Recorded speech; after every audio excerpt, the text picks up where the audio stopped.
Welcome to Ignite Intimacy, a podcast exploring intimacy, romantic relationships, sexuality, and everything that relates to these hot topics. We're going in. Are you ready? This is your host, Laura Aisha. Let's do this.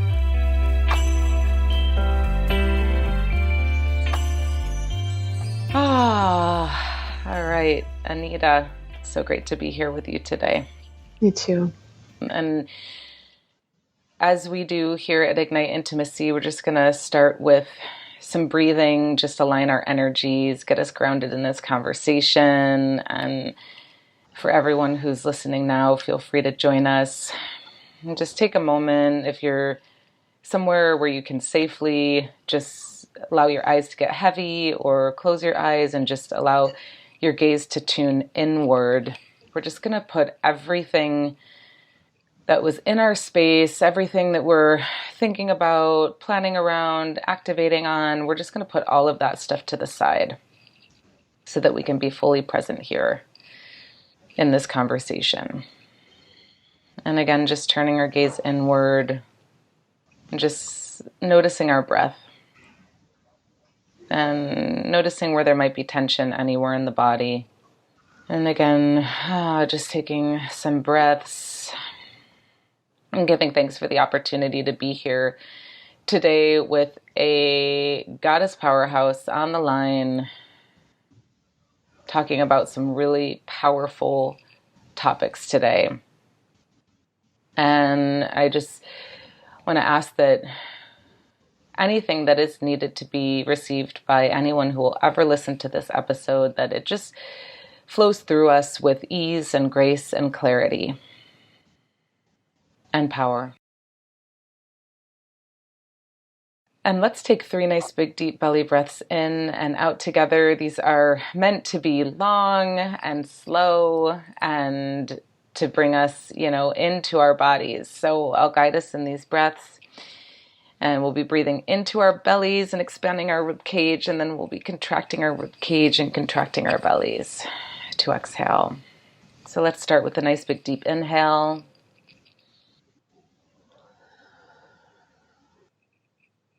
And exhale.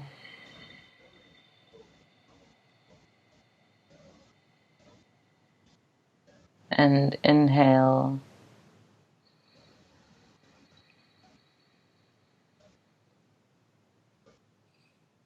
And exhale.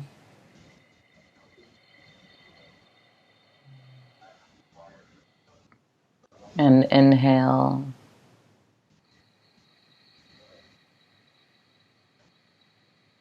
And exhale.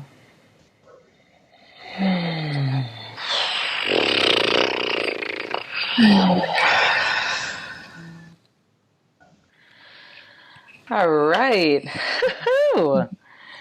Here we go. Thank you all for joining in that. That was really lovely. So yeah, we are live and direct, Ignite Intimacy community. Thank you. It is your host, you know me, Miss Laura Aisha, doing the do here in Brooklyn, New York. And I have got someone really special on the line today.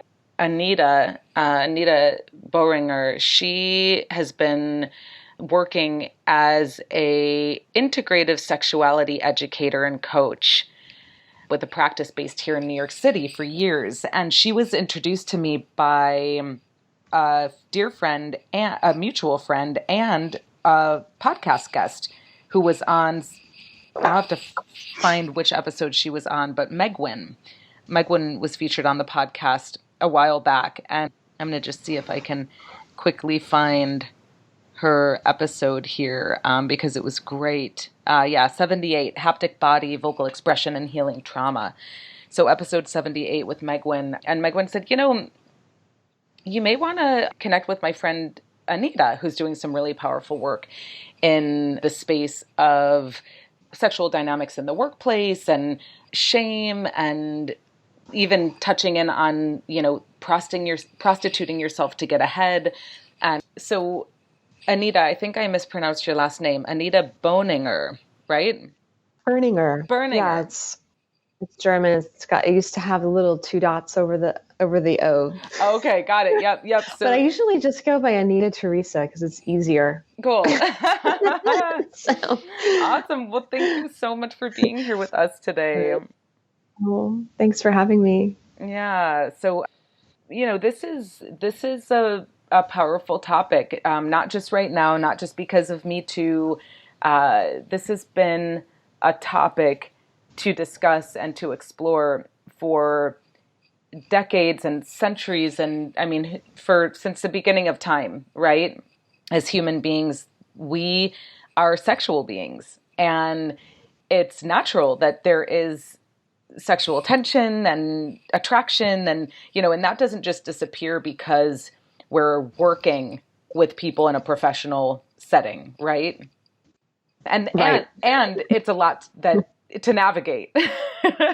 Yeah. So what I'd love to just create some space for you to share with our audience, like, who are you and where did this journey really begin for you? How old were you?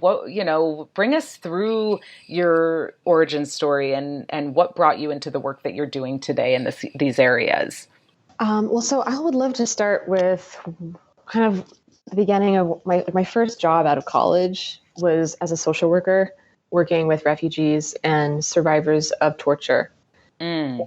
And my mentor at the time was a Cuban psychiatrist who was 70 years old, blind, and the most joyful, flirtatious, charming, wonderful human being who really modeled an approach to work and healing and professionalism that influenced my work, to this day. And he just had that joie de vivre. He was unafraid and just fearless when it came to interacting with his patients in a human way. He believed in hugging his patients. He would host like dance parties in the office for his patients. So you walk into that place and you would never know that these people had gone through some of the most horrific atrocities.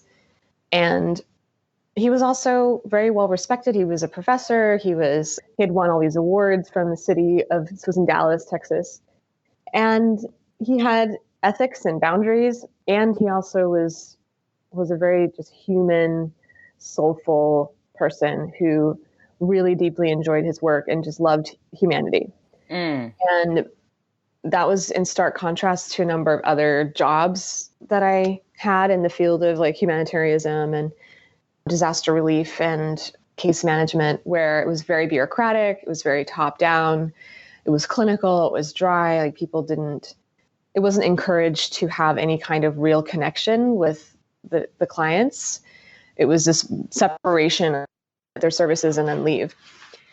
And so that influenced me a lot, just watching how he worked with his patients and how successful he was. Mm. And then fast forward many years later, I came to New York, and eventually I studied a lot of different alternative healing modalities, everything from yoga and meditation to somatic movement therapy to shamanism, like a huge range of things.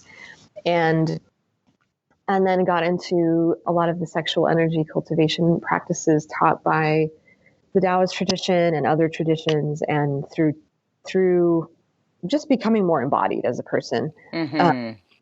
I was like, wow, this seems like the next frontier when it comes to health and healing services. And it's in such contrast to the medical model or the clinical model of the clinician and the professional is this sort of overlord, and their client is like dependent on them and separate from them. And in general, in the workplace, it seemed like there was this compartmentalization. No matter what institution, I worked for the UN for a while, I worked at Amnesty International, I worked in hospital settings, and it was just the same everywhere I went. It was corporate, nonprofit, it didn't matter. And so over time, I started doing a lot of integrative education, initially at NYU Hospital, with the staff, like teaching them to relax, teaching them to tune into themselves, to become more connected to themselves. And from there, I started my own practice and then launched a summit series called the Sex and Medicine Summit that was bridging holistic sex education with the medical profession and the health and healing arts profession to give them a doorway into that, into this huge body of knowledge that exists but is not taught in school. And where did the desire to incorporate sex education come from? Like what was really bubbling up there? What inspired you to venture into that? I would say it's because I saw what a need there was for it and how it's at the root of so many health issues.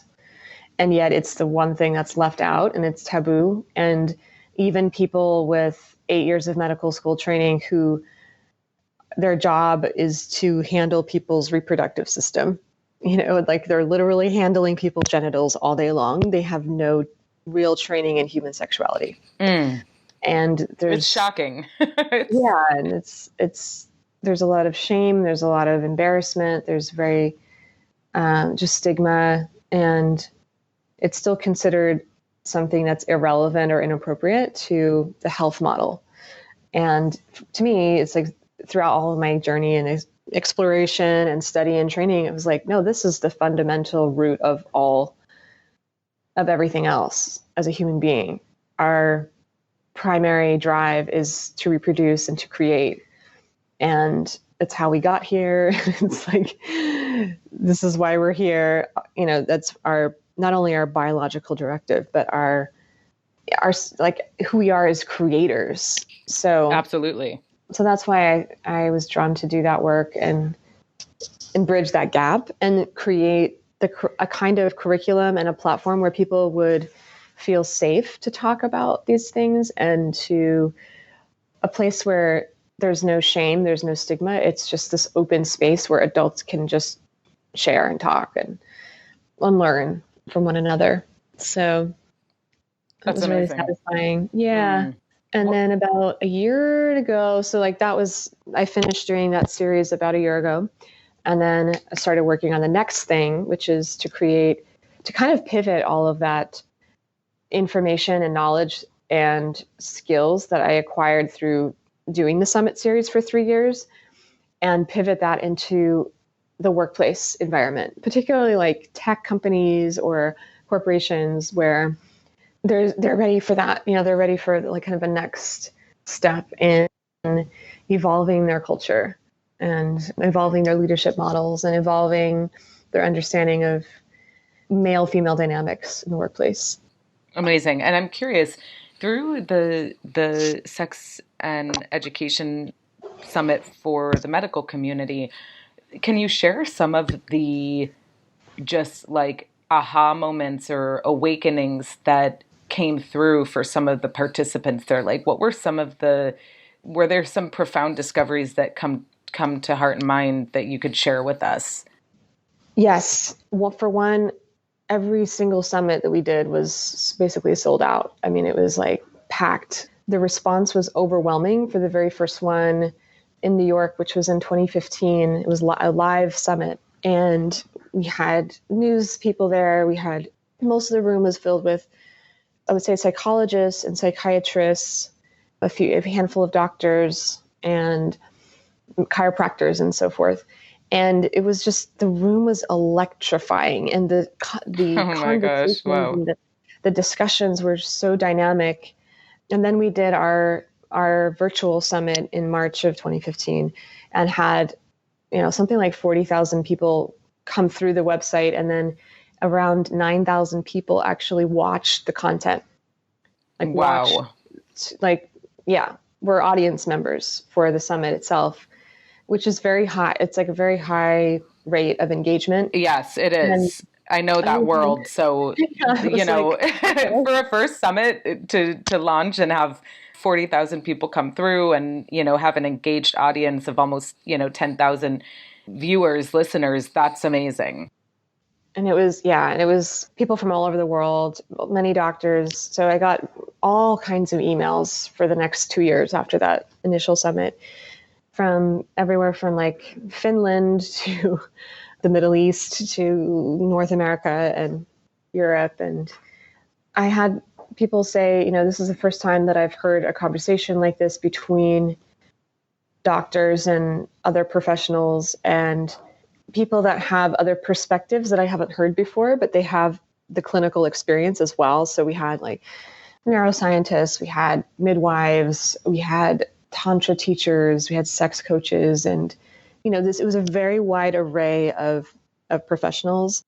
And a couple psychotherapists wrote me and said, since I've done the summit, since I've watched it and learned from it, I really feel much more comfortable to speak with my patients about their sex life or sexual concerns. And beforehand, I just didn't know how to incorporate it into my work because I didn't feel prepared. I didn't know, I felt nervous or shy to talk about it. Yeah. I had a couple people write and say that it was life-changing for them, that something really opened up and they, had kind of an epiphany from the summit. So it was just amazing. That's incredible. It's life-changing. It's like, the area of sexuality, I just think about my own experience, and I think about how I have, as and I've said this before, like as sexually expressed as I felt like I've always been, and as connected to myself as a sexual being. Oh gosh, there's a lot that don't share, haven't shared, kept locked in a box, from, experiences I've had to desires that I have to fantasies to whatever, and questions and curiosities. And it's like when you give people permission to start to express some of that stuff in a safe space, like there's so much energy, there's freedom there that gets, it's like energy gets unlocked, Yes. and it's life-changing. Yeah. Yeah. And there's all this vitality that's kind of unlocked as well, and joy. And, people think of sexuality as something to do with an act between two people. And it's like, no, it's kind of the life force, the principle of thriving and the will to thrive, as I see it.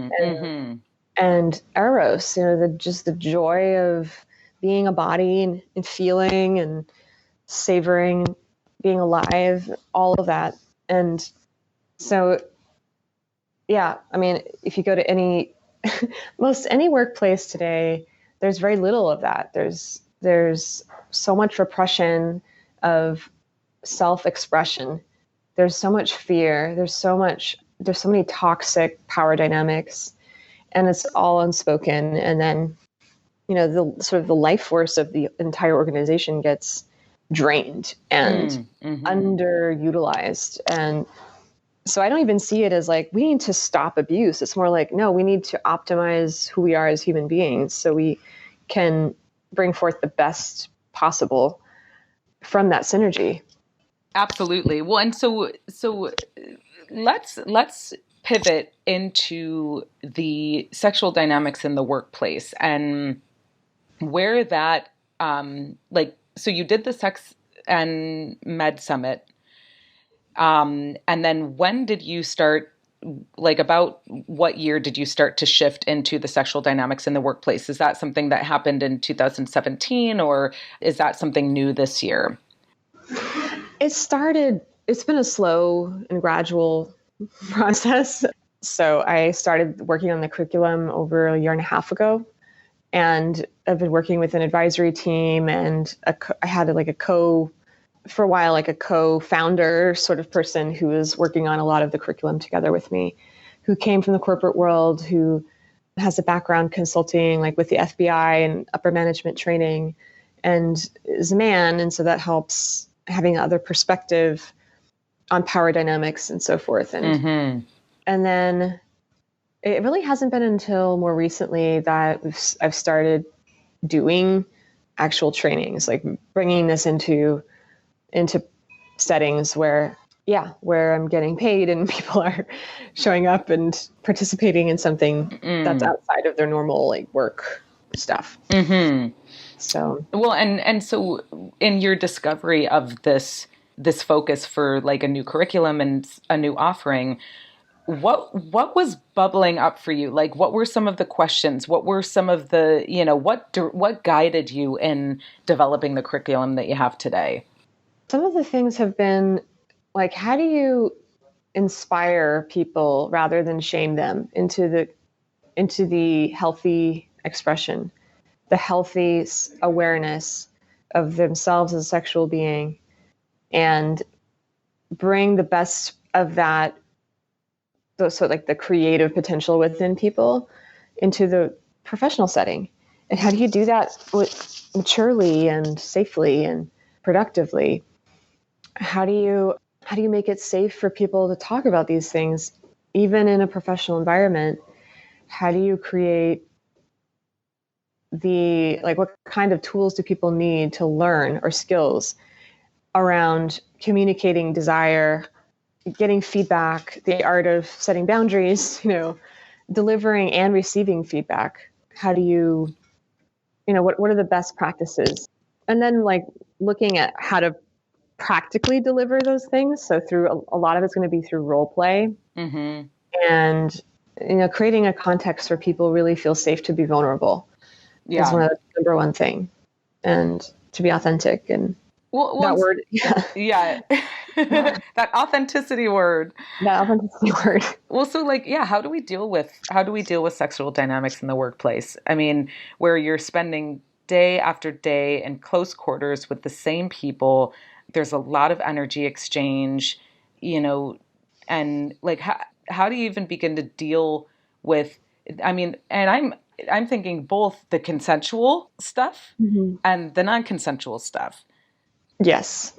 Well, I see it as I'm at the very beginning of this journey, so I have so much to learn about what's going to work and what's not going to work, and it's uncharted territory. So I'm just like, okay, I'm here to learn more Mm, than like teach anybody, but to start from the outer orbit and work inward toward the most sensitive or vulnerable parts of individuals, teams, and then the whole company.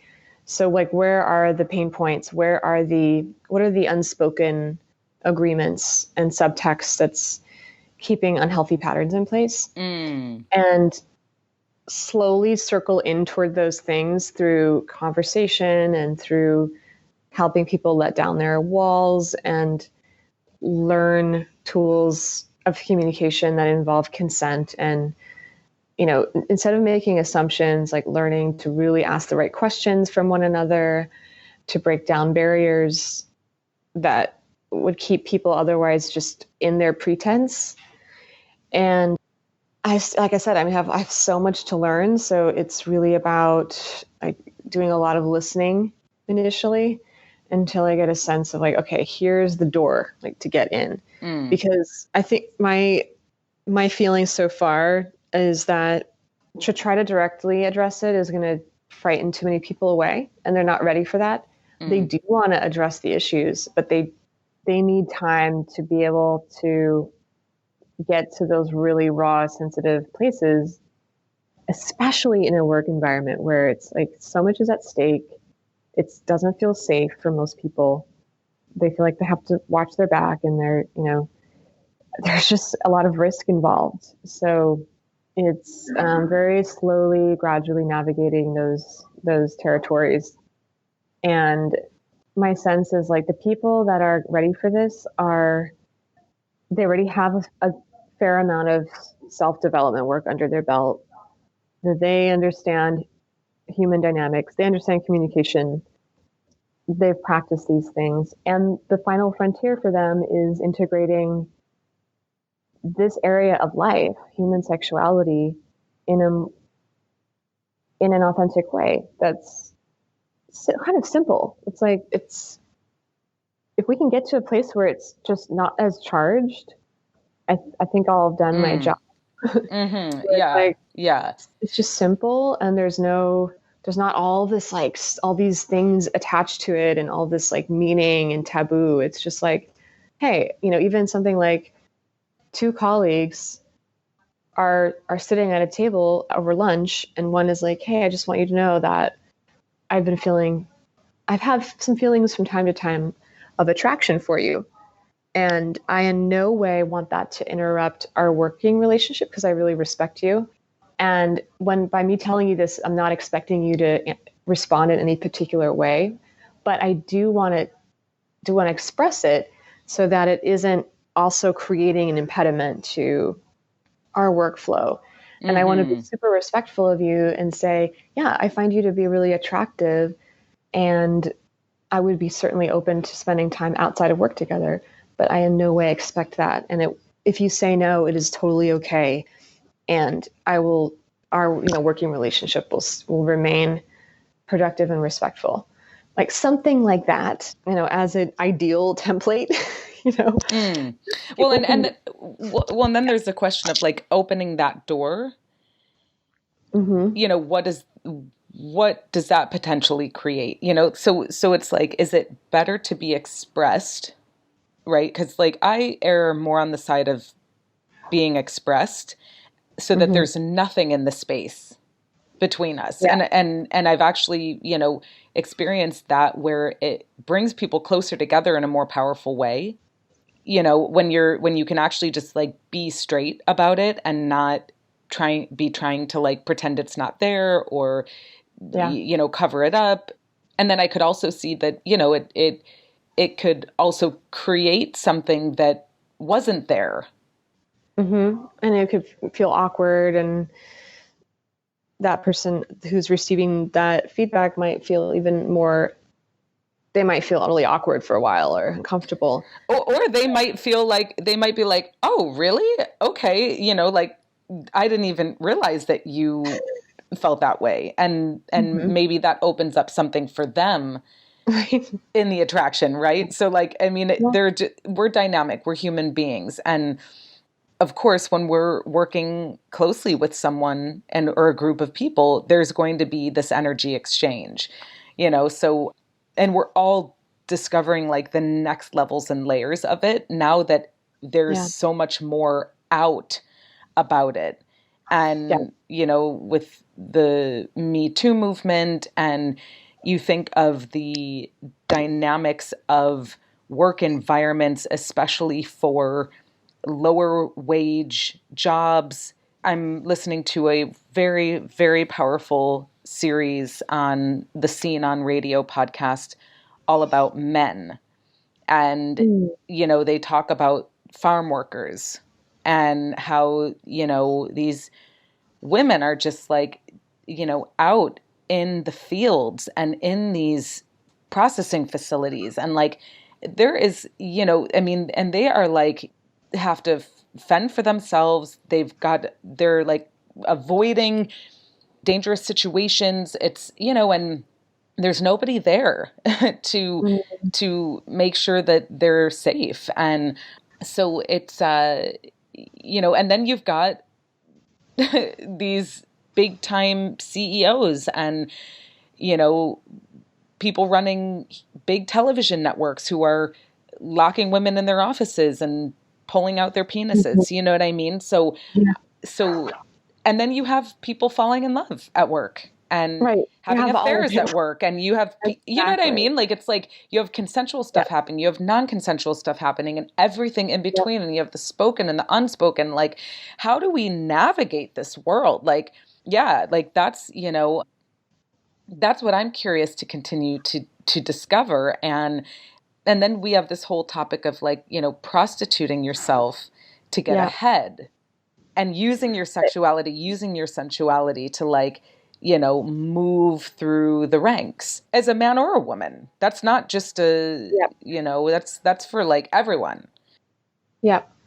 Or and there's any number of ways people could use something, like in a sense, prostitute some aspect of themselves in order to gain some kind of power, situational power. To me, it has to do with if it's out of integrity or you're not consciously owning what it is you're exchanging or doing commerce for, then it falls into the realm of shadow, or it's people are not really living in integrity with themselves in that scenario, and it doesn't feel good. Like, it doesn't actually feel good to anyone to be in those kind of like commerce exchange situations. And I would say, a lot of it has come, we've inherited that legacy of many generations of people who were just simply trying to survive. So there's no judgment in it either, but it's also like, okay, do we really need to keep this going, or can we try expressing our power in new and healthier ways that are more above board, that are more direct, that are more in integrity, both women and men. Yeah.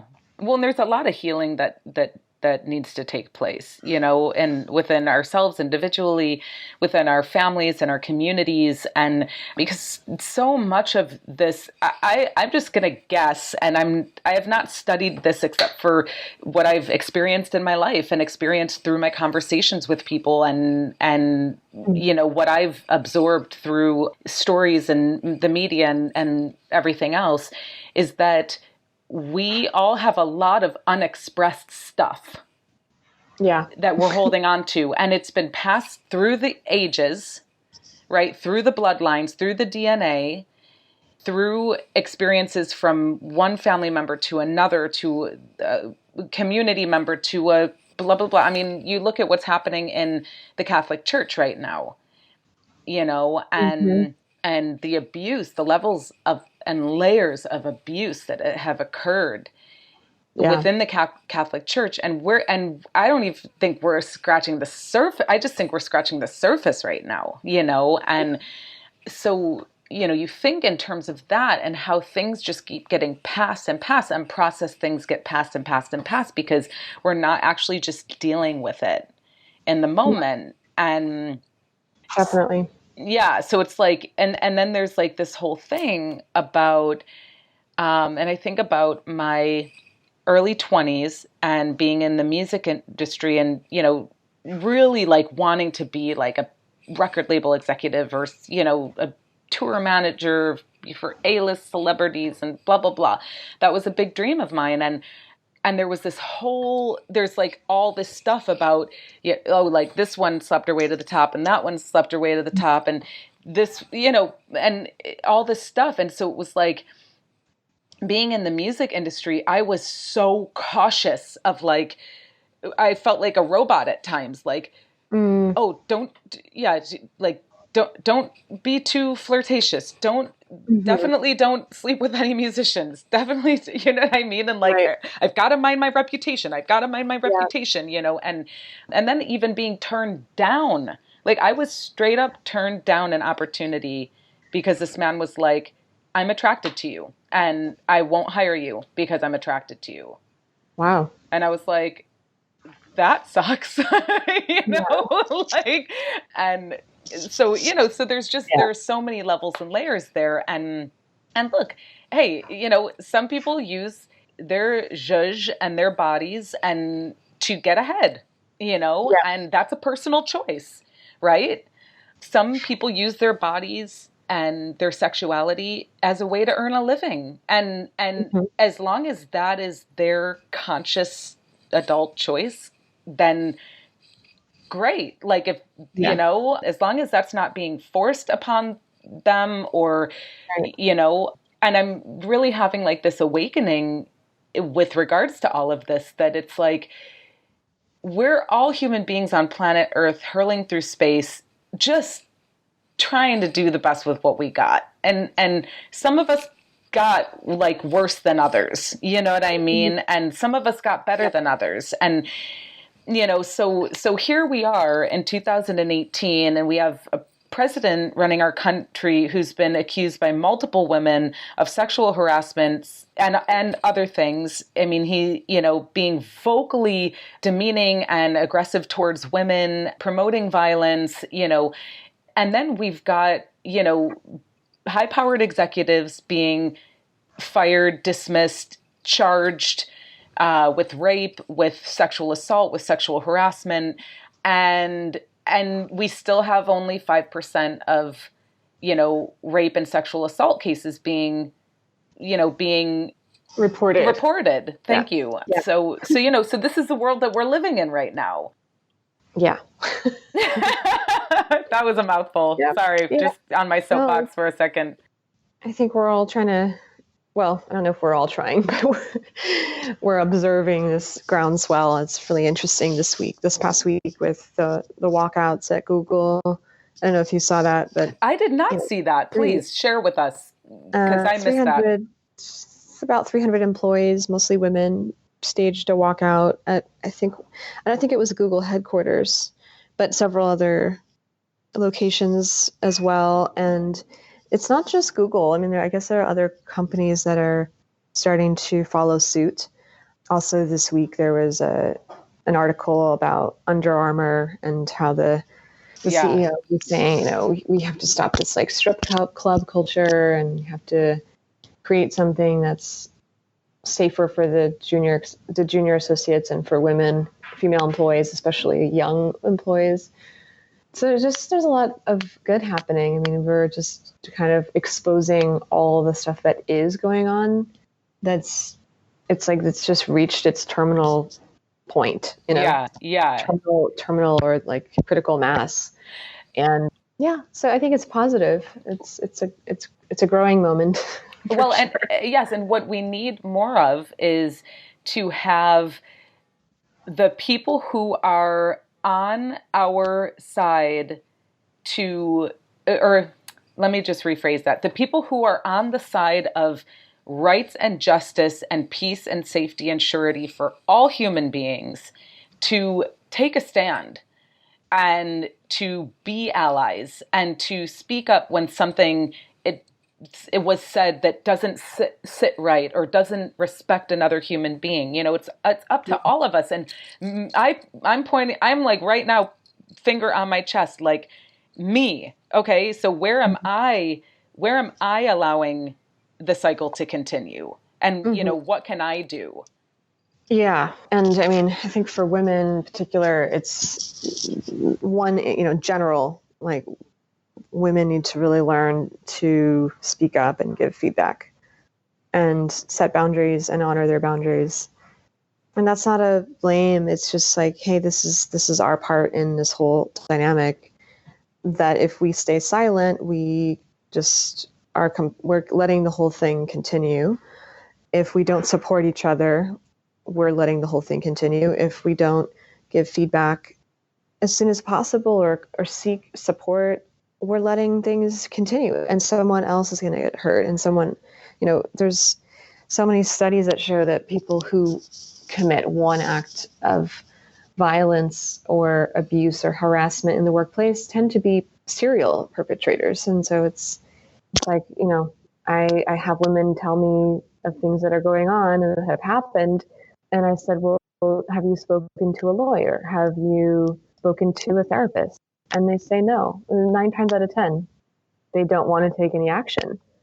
And it's obviously, this is not about blaming or shaming anyone. It's really about, we can find our voice and we can take actions that will be reparative, or we can continue just to be passive and silent and compound the negative effects for oneself and for everyone involved. And the younger I think women learn to speak up and speak out, the better, because it's got to end. Like we are part of breaking the cycle.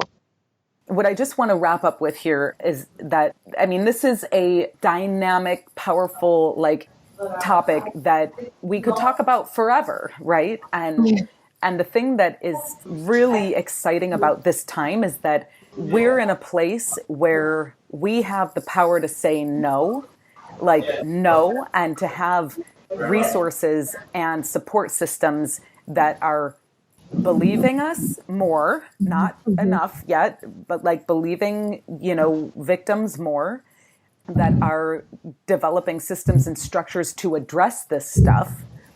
And like you were saying, Google, 300 people walking out and taking a stand. We've got, CEOs and chairmen of major companies and corporations saying, we need to move beyond this.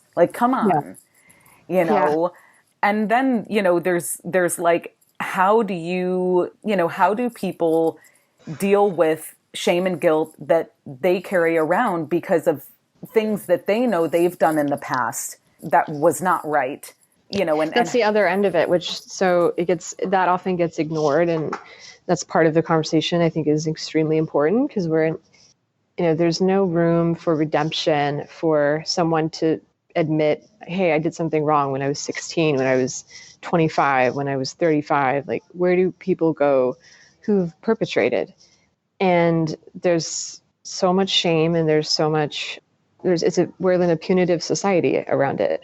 So of course people are going to hide it, and of course people are going to pretend like they didn't do that or they had never done anything like that. But if we have such a high rate of these incidents happening, who's doing all these things? It's people that are not talking about it. It's also the case that a lot of men have experienced being violated as a child, and that's also underreported. It's the least reported of all. And many of those children end up growing up, becoming adults who then act out later in their lives and become abusers. So it's this big mess, and no one's talking about it, and they have these secret lives. And so that, my as I see it, my job is to plant seeds for the healing of the shame and safe spaces for people to talk and to model the compassion, the self-compassion that it's going to take, and the courage to be like, hey, I did something unethical. Like I did this thing when I was 21, or like for women to really own that sometimes they do things that are unethical or out of integrity as well. That they knowingly seduced somebody, they knowingly manipulated somebody using their body and sexuality. It's like, if that's going to be part of healing as well. Absolutely. And it's not just a one-sided thing. It's not a gender specific thing, right? It has nothing to do with gender. It has to do with humans, right? I mean, I think it has to do with gender and humanity, of course. Like, I think it's both. Like, I think there's absolutely gender dynamics involved in it, which can't be ignored. Like, if we just say it's just about human beings, then it's kind of like, well, sure, that's true of any issue. But there are more specific generalities that are happening that have been going on for a really long time. Yeah. And what I mean by gender, to clarify what I mean by that, and thank you for saying that, is just, it happens across gender, right? So it happens from men to women, it happens from women to men. And then we're in this place of gender fluidity, right? In our experience right now in society, where there are non-gender conforming people, there are trans people, right? So what I'm trying to say is that it's not just men towards women, or, you know what I mean? Like, it's happening across all gender lines. Sure. It's true. Yeah. It's definitely not a black and white issue. I don't mean that in like a racial sense, but it's not so clear cut, and there's so many nuances to it. But I think we need more compassion for ourselves and each other in this area of life. Absolutely. There's so much suffering that this causes. And I believe it's totally possible to integrate this part of our lives. And I've seen it in hundreds of people that I've worked with. So I can totally confident to say that. Yeah. Well, and it's amazing that people like you are creating platforms and spaces for people to open up and to educate and to share and connect. And I mean, the work that you're doing in the world is incredible, Anita, and we need more of it. How can our listeners find you online and stay in touch and learn more about what you're up to? One website that I have up right now is embodiedintel.com, and it's geared more toward leaders in their workplace, managers, anyone also who's concerned about sexual harassment or sexual dynamics issues at work can visit that website. I'm also on Facebook and very active under my personal page, Anita Teresa. And then I have a Sex and Medicine Summit page as well on Facebook. And you can find me on LinkedIn as well, Anita Teresa Berninger. Great. Okay, cool. So we've got embodiedintel.com, and then Facebook, Anita Teresa. There's no H in Teresa. So Anita Teresa, or you could find her at Sex and Medicine Summit on Facebook as well. And then also Anita Teresa Benninger on LinkedIn. And we'll have all those links in the show notes. Anita Teresa, thank you so much for joining us today on Ignite Intimacy. This has been a powerful conversation that we'll continue to have, right, as we pull back the layers and evolve as a human society, a human community here on planet Earth, and continue to work through these issues so that there comes a day when this is a thing of the past. I hope so. Yeah. Well, Thank you so much for having me. That's the vision I'm holding. And yeah, absolutely. It's been a great pleasure. And we look forward to, continuing the journey with you and Ignite Intimacy community. Thank you so much for joining us today. If you have comments, questions, you can check out Anita online, embodiedintel.com, or holler at us, hello@igniteintimacy.com, and we can get your communication to Anita. If you have questions, comments, you want to hear more about this or other topics, reach out. We love to hear from you, and we love y'all. So until the next one, stay blessed, and ciao for now. Thanks for tuning in to another conversation on the Ignite Intimacy podcast hotline. We love that you choose to spend your time with us. Check us out at igniteintimacy.com. Subscribe to us on iTunes and leave us a review and a rating. It helps more people know about us. We love to hear from you. You can email us with questions, comments, or suggestions to hello@igniteintimacy.com. And tell your friends. Music was arranged by Jason Pfaff and Mike Corey, and this podcast is produced by yours truly, Laura Aisha. Thanks again, and we'll see you on the next one. In the meantime, let your light shine bright and ignite your intimacy.